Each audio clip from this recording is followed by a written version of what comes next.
episode of the BA Sports Podcast. We're going to be going over the Seahawks 49ers game to start off, then going into this my favorite start, sit, sleepers, and busts of the week. So let's go right into Thursday night football and recap this Niners win over the Seahawks. Seahawks did not look good. Gino got a lot of garbage time points. Ken Walker got a lot of garbage time points. So did Tyler Lockett. DK Metcalf should have had a touchdown or two. Really bad outing from DK, but he saw 11 targets. Two touchdowns were called back. One of them he didn't get his foot down. The other one was just unlucky because of a penalty on Ken Walker. Tyler Lockett, 4 catches, 65 yards, and a touchdown. I had him as a sit, but he got garbage time fed. And this whole offense, I mean, Gino threw 52 passes again, 300 passing yards, a touchdown, 2 picks. I had him as a bust, but that garbage time really just upped his stats, and he got out of that bust category really fast. Jackson Smith and Jigba, 5 catches, 53 yards. I had him as a bust. I mean, he did all right if you started him as a wide receiver 3. One of the waiver claims I think that's going to be happening around your leagues is Isaac Guerrero, the running back for the San Francisco 49ers, could be a good pickup next week if Jordan Mason is out and Chris McCaffrey remains out, which it's sounding like McCaffrey's not going to come back for about another month. He is targeting early November. Debo did great, 3 catches, 102, and a touchdown. George Kittle went nuts, 5 for 58 and 2 touchdowns. Brock Purdy did really well, 255 passing, and then 3 passing touchdowns to go along with 19 rushing yards. We saw Juszczyk get into the end zone. Juwan Jennings, I had him as a sit, I believe. He didn't do much. He's just not seeing any targets. I mean, he did see 5 targets, but only 3 catches, 27 yards, so not doing much on those targets. He just has struggled to find himself at scoring a lot of fantasy points since that one breakout game when practically all the weapons were hurt, and it was just him and Ayuk. Ayuk didn't do much either, 2 for 37 and no touchdowns. It was really Kittle, Debo, and then the running backs. Even though Mason and Garindo didn't get in the end zone, they both put up good yardage, both averaging over 8 yards per carry. It was really tough to see Jordan Mason go down with that injury. It looked like his shoulder, so hopefully he gets healthy. He's been a stud and a league winner so far, and in my opinion, if you grabbed him, I mean, he's been putting up numbers for you. So it's tough to see him go down. A lot of Seattle turnovers. Seattle also brought a kickback. Seattle defense didn't do much though. I predicted the Niners would win this one. And the Seahawks are just so banged up on the defensive side of the ball and the offensive line. It just got the best of them. I mean, Gino practically couldn't have really any time to throw. They couldn't get the run game going. They said they wanted to establish a run game after last week. They didn't do that. Third game in 11 days. They really need this long break after this game to kind of settle in and get healthy. I don't know who they play. They play the Falcons at the Falcons next week, so they've got 10 days to recover. We'll see what they do, but it's a tough one for Seattle. San Francisco needed this one though. They were trying not to go 0-3 to start in their division, so now they're 1-2. I believe they're tied atop their division with the Seahawks. Their division record though is 1-2, so Seattle is 0-1, I believe. I don't think they've played anyone else in the division, but that's all I've got for Thursday night football. Really, Seahawks need to get healthy, and the Niners they'll find their groove. Um, they've started off slow before. I think they'll find their groove once they get fully healthy. Once they get Christian McCaffrey back, they have 2 tough games coming up though: the Chiefs and the Cowboys. So it's no easy going for the Niners at all in these next 2 games. So they needed this one badly to get a win. So we will see. I believe next week is the Super Bowl rematch between the Niners and the Chiefs. So that one will be good to watch. Let's move on to my favorite starts of the week, sits of the week, busts, and sleepers. We're going to go through quarterbacks first, and then running backs, wide receivers, tight ends, kickers, defenses. Tanner's given me some of his, so I'm going to mention those as well. He couldn't be on because technical difficulties, but we're going to go through the starts, starting off at the quarterback position. Kirk Cousins and Caleb Williams are my top two starts. Now, these guys have been doing well over the past couple weeks. Kirk Cousins, especially last week. I mean, he went bonkers. He gets another great matchup here against the Panthers defense, who allows the sixth most fantasy points to quarterbacks. And I think he picks up right where he left off last week. I think they're going to do a good job at feeding Drake London, Kyle Pitts, Darnell Mooney. I think they get Bijan going. I think they finally established the run game, which they really need to. And I think Kirk Cousins does a good job this week against the Panthers defense, who has really struggled. Caleb Williams took advantage of that Panthers defense last week, and I expect him to take advantage in London at the early game at Tottenham Hotspur Stadium against this Jags defense, who allows the most points to quarterbacks. I think you fire up Caleb Williams with confidence this week. Tanner's quarterback start. He likes Jared Goff this week. I do too. Matchup against the Cowboys. The Cowboys defense is so banged up. They may have Micah, they may not. But the rest of their defense, they lost Nealand last week to a knee injury. They have D-Law on IR. I believe Bland's practice window was open, but I don't think he's coming back this week. I'm not sure if they'll have Kalen Carson back, but even if they do, I think this Lions defense is so high powered that it's going to be a shootout in Dallas again. I think it was last year in the playoffs, if I'm correct. It was a shootout. But the Lions offense is so powerful with both those running backs in Montgomery and Gibbs. Jared Goff's got so many weapons. Amon-Ra St. Brown, Jameson Williams, Sam Laporta, you name it, he's got it. I think coming off the bye, I have confidence in Jared Goff, and I would be fine with firing him up like Tanner wants to start Jared Goff. Those are the starts at the quarterback position. Let's move into the sits. I've got Bo Nix as a sit. I know people may have picked him up off waivers, but I do not have confidence in Bo Nix against this Chargers defense. They have not allowed a quarterback to throw for more than one touchdown in a game this year. They also haven't allowed a quarterback to eclipse 260 plus passing yards. Quarterbacks are averaging 208 passing yards against the Los Angeles Chargers. They also have picked off a quarterback in every single game they've played. So maybe taking a Bo Nix anytime interception is a good call. They're coming off a bye, well rested, I hope. And I expect the Chargers to be more prepared for Bo Nix. They've had 2 weeks essentially to prepare for this offense, and it is in LA. So I have confidence in the Chargers defense against this Broncos offense, which is why I would sit Bo Nix. I know some people may have picked him up, but I would advise against starting him this week. Actually, I believe this one is in Mile High, not in Los Angeles. I stand corrected. Let me double check that. It is at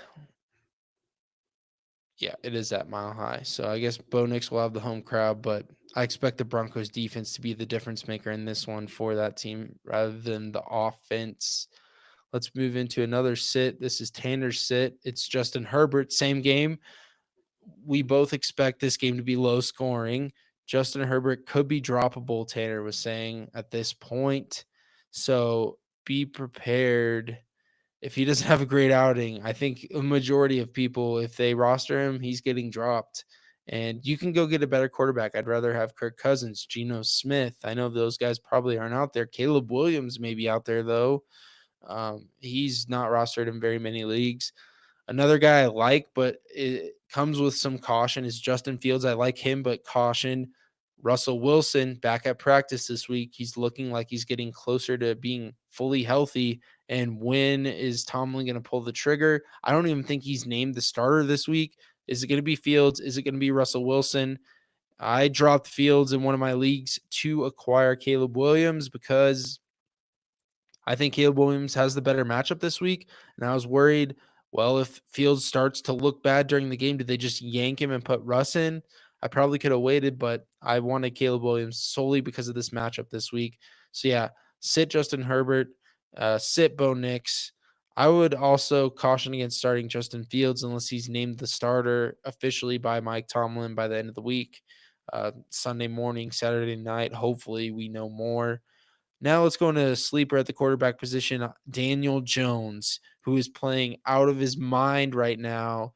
This Bengals defense cannot stop anything at all in its path, and they're just allowing points to be scored. So I expect Daniel Jones to play at a really high level this week, especially if he gets stud wide receiver Malik Neighbors back.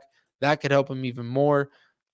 Darius Slayton and Wan'Dale Robinson did really well without Neighbors last week. Daniel Jones didn't miss a beat. So I think he is startable again at home against this Bengals defense, who is just allowing points galore to all the teams they're playing. And Joe Burrow's having to play hero ball. Joe Burrow's stat line, I mean, looks really good, but he can't get a win because their defense can't stop anyone. So I like Daniel Jones as a sleeper this week. And as a bust, I had Geno Smith as a bust, but that didn't turn out well due to the fact they got a lot of garbage time. I'm not sure on his total amount of points that he ended up scoring, but he went over 300 yards and had a touchdown to go along with 2 interceptions, I believe. So I think he did decent. Now, he probably didn't do the greatest. So I put him on my bust list for a reason. Hated to do that on his birthday, but he was on my bust list. Another guy on my bust list is Trevor Lawrence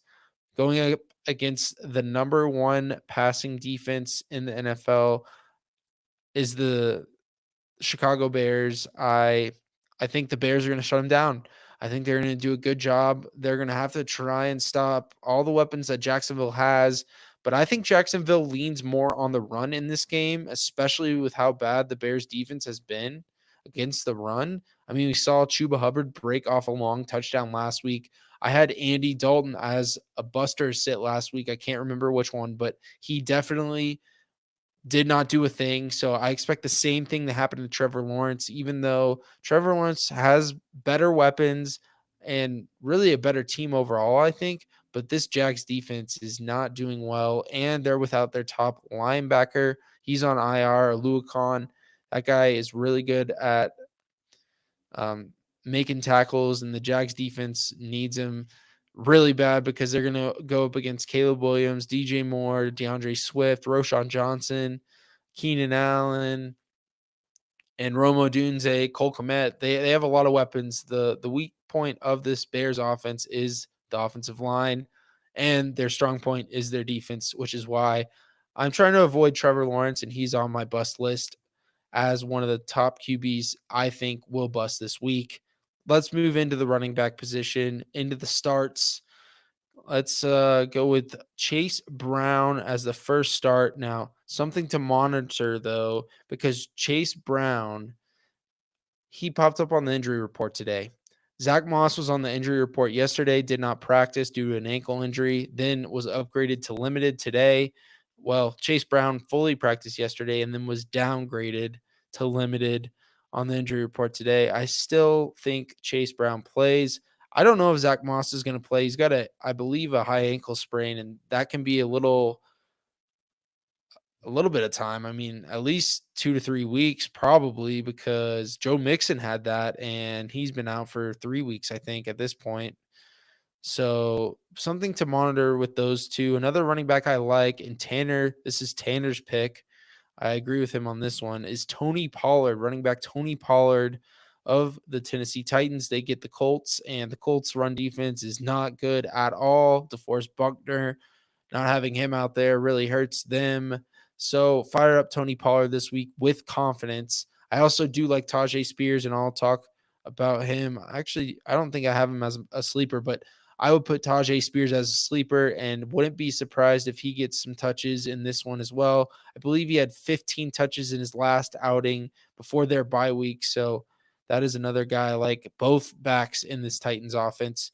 Another running back you want to sit this week is Rico Dowdle. The Lions run defense is the best in the league. and they're coming off a bye. I expect the Cowboys to be passing the ball a lot in this one. So it's not worth the risk at starting Rico Dowdle. I would keep him on your bench, even though he got 20 carries last week, scored a touchdown, looked very good against the Steelers. This Lions run defense is not the Steelers run defense. They're a lot better, and I expect the Cowboys to struggle running the ball, and they're going to have to lean on the pass game here in this one against the Lions. So sit Rico Dowdle. Tanner has Rashad White as a sit. I kind of agree with him. He's also banged up. I like Bucky Irving better than Rashad White. So that is something to monitor with Rashad White and his injury status. This Saints defense is very stout against the run. So I think the Bucks will lean more on Godwin, maybe Bucky Irving in the pass game, maybe Rashad White in the pass game. But if Rashad White doesn't go, or if he keeps if he's hurt and doesn't go, I would definitely sit him because he's not playing. But I would also look at acquiring Bucky Irving as a handcuff if he's somehow out there in your league.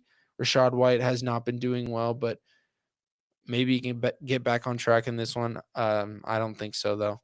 Sleepers. I have a running back sleeper, Tank Bigsby.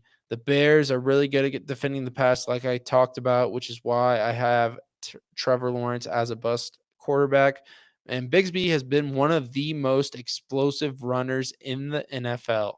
Last week, as I mentioned, we saw Hubbard break off a touchdown. Hopefully, Bigsby does the same this week. I would monitor ETN's status because he's popped up on the injury report. If he's somehow out, Bigsby becomes a must start running back because the Bears allow the 10th most fantasy points to running backs. And I have confidence in Tank Bigsby performing well. Another sleeper, I'll rename him Tajay Spears, as I mentioned when I was talking about Tony Pollard.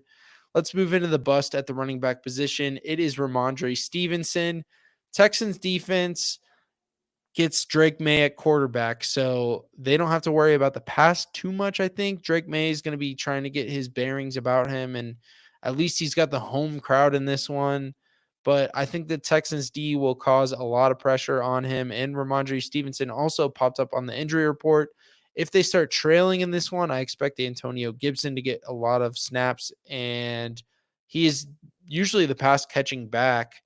So if Ramondre Stevenson's coming into this game hurt and they get down, they're going to play Antonio Gibson more, I think, and try and rest Ramondre and try and get him healthy maybe. But monitor his status.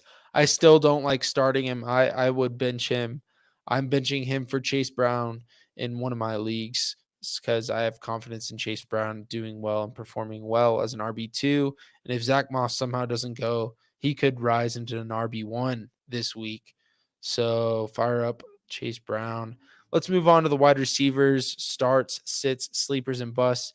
As I mentioned in the last episode, if you're not following me on Twitter at BA Sports Podcast, make sure you're following me and looking out every Saturday morning for the weekly matchup analysis that has all of the starts, sits, sleepers, and busts for every game.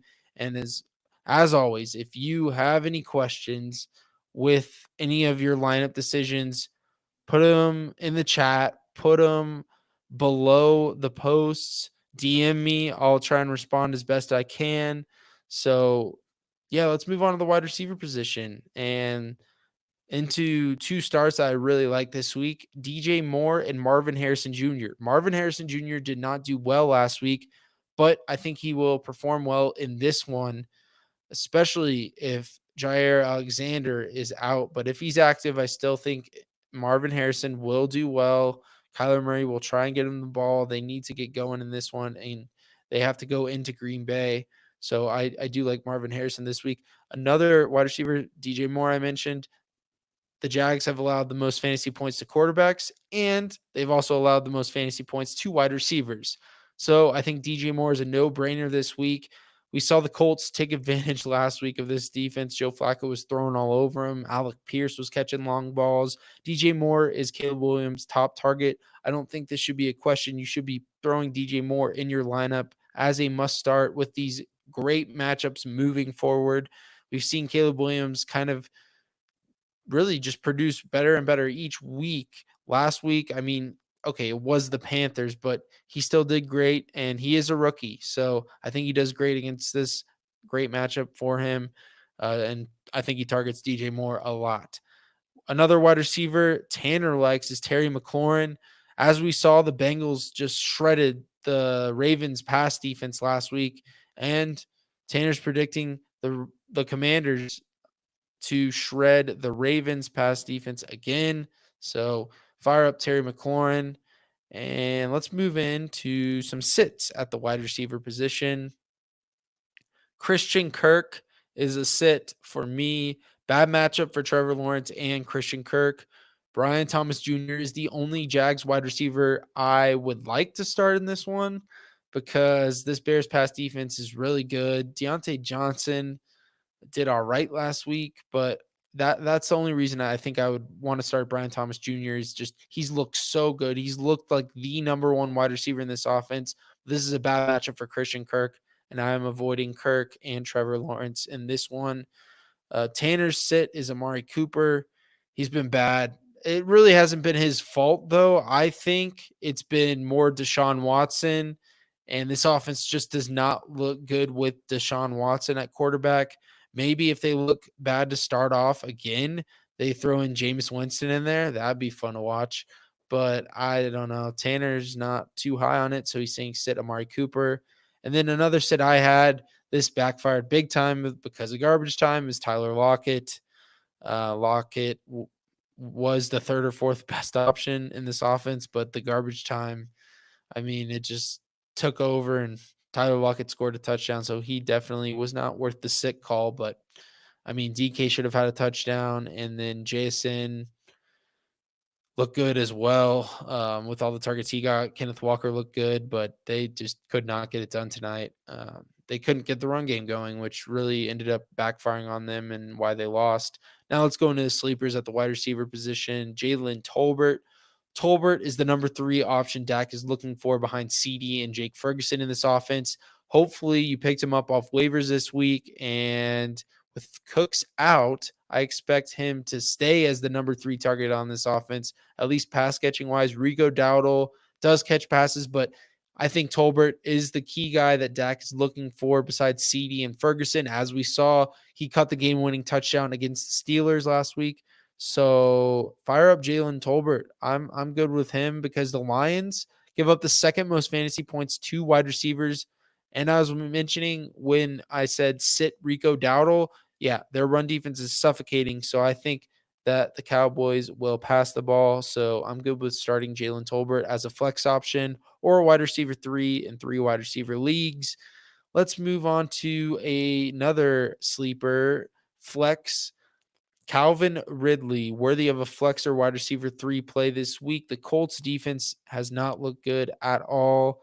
I like both the running backs, and then I also like Calvin Ridley. You can choose between Ridley and Hopkins. I don't know which one's going to get the ball, but hopefully Levis can throw it to them. Hopefully he looks better against this defense. We'll see, but I do like Ridley. I think he could get into the end zone this week. So fire him up coming off a bye. I think that's good for him. Some bust at the wide receiver position. I had George Pickens. The body language he's been displaying last week, and then whenever he's getting interviewed by the media, it just hasn't looked great.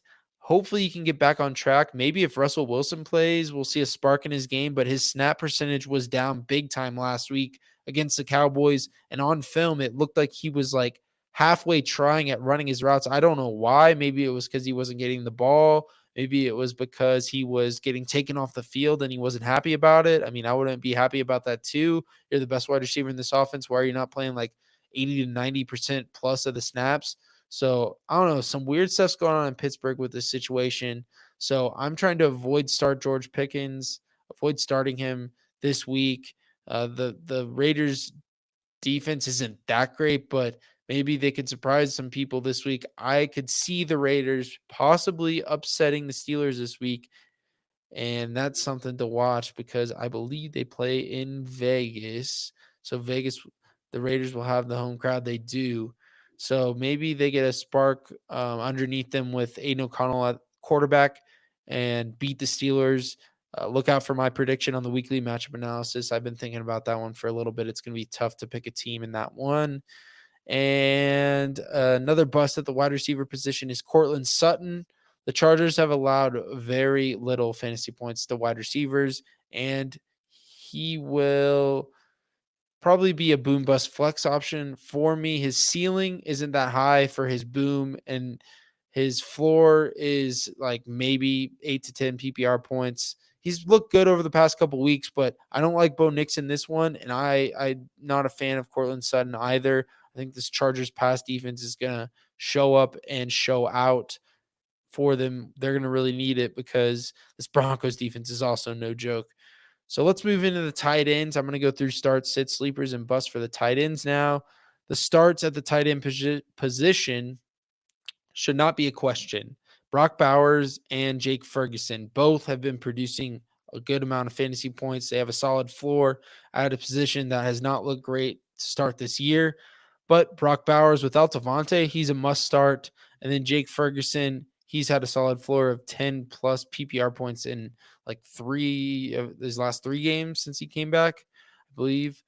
And so I think Dak likes him a lot. He should be fed in a game that I expect the Cowboys to pass a lot. And Tanner's start at the tight end position is Tucker Kraft. I do like Tucker Kraft. As we saw last week, he went absolutely nuts. I hope you guys started him. I did at least. And he was a fill-in for Laporta, and it turned out great for me. So definitely start Tucker Kraft. And then sits. I have one sit, and it is Mark Andrews. Until he shows us more, I just cannot move forward with him as a start at the tight end position. I can't even move forward with him as a sleeper at the tight end position.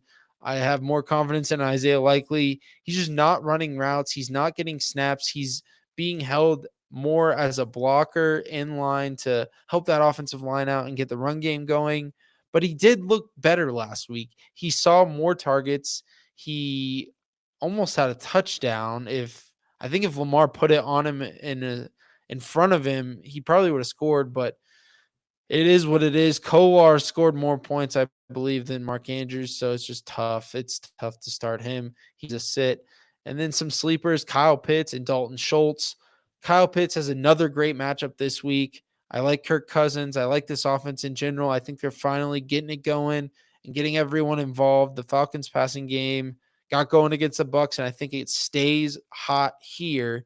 However, I also expect them to get the run game going in this one because Carolina's run D is very bad, and I think they need to have a Bijan game to get Bijan going and get some confidence under him. I also expect Tyler Algier to be a good sleeper in this matchup because I know he'll get touches.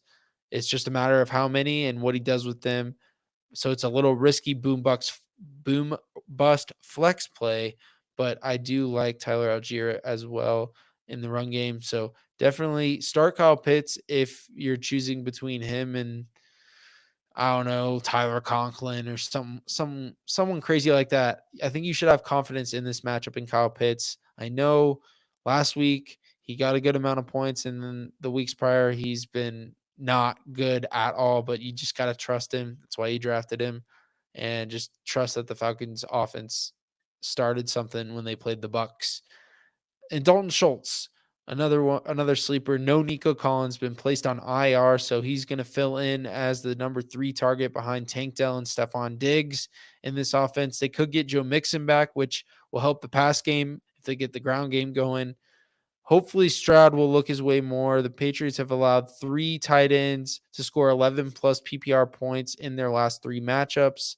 Diggs, Schultz, Dell, and Mixon would be great to have as their 4 weapons without Nico Collins for CJ Stroud. So I would fire up Dalton Schultz this week. A bust at the tight end position just because this defense is very stout. The Jets defense is so stout, and it's tough to sit Kincaid. He hasn't been doing well this year. I know the Bills got to get him going somehow, but if you can, I would avoid Kincaid. Like if you had Kincaid and Pitts, I would go Pitts just because of the matchup. I would go Kraft over Kincaid. It's tough to sit him, but if you have to do it, do it. That is the tight end position. So let's move on to kickers and defenses. So I'm going to start off with a kicker position. Start Chris Boswell. I think going into Vegas is good for him because he's kicking in a dome environment. So no wind, no elements like rain, snow, any of that. So I think that's good for Chris Boswell in this one. So I would start him and then I would sit Dustin Hopkins. The Eagles defense should do well coming off a bye. Really, the Browns defense hasn't looked good. The Browns as a whole have not looked good. So I don't expect them to make stops and score points. So I would sit Dustin Hopkins. And then my sleeper, a sneaky matchup in London. I expect the Bears to score a good amount of points here, is Cairo Santos. I do like him this week. I would fire him up as a starter. I believe he'll be in like the top 10 kickers for me this week. He has a really good matchup, so I like him. And then a bust at the kicker position is Will Lutz because the Chargers do not allow a lot of points to kickers. So I would avoid Will Lutz. I think this game's going to be low scoring. Sure, they could have a lot of field goals, but I'm not trusting them to make it down the field that much. I don't like Bo Nix this week. I don't like Sutton this week. Maybe if the Broncos defense forces short fields for the offense, then that helps them to kick more field goals, but we'll see. I am not starting Will Lutz. I would definitely sit him. And let's move on to defense. It's a tough week for defenses. We got more buys this week, so the Eagles defense is one of the ones that is more available to people out there. They are coming off the bye. I think this matchup is great for the defense because Cleveland cannot get their offense going at all. Their offensive line's banged up. I think the Eagles front seven gets pressure on Deshaun Watson. So fire up the Eagles. You just got to hope that that front seven gets pressure and that they can stop the run. I think they will do a good job of it though. So start the Eagles.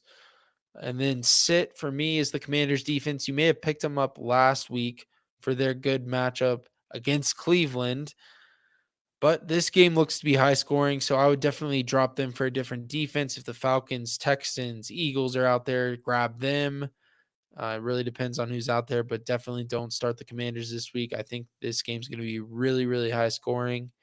And then a sleeper at the defense position is the Falcons defense. They have a favorable matchup against Carolina. I also like their secondary a lot. They did allow a decent amount of points to Tampa Bay, but Tampa Bay is much better than Carolina. And then Baker Mayfield didn't throw for that many yards. He only had 180 yards passing. So I think the Falcons defense, they're going to like being on this 10-day break from Thursday Night Football.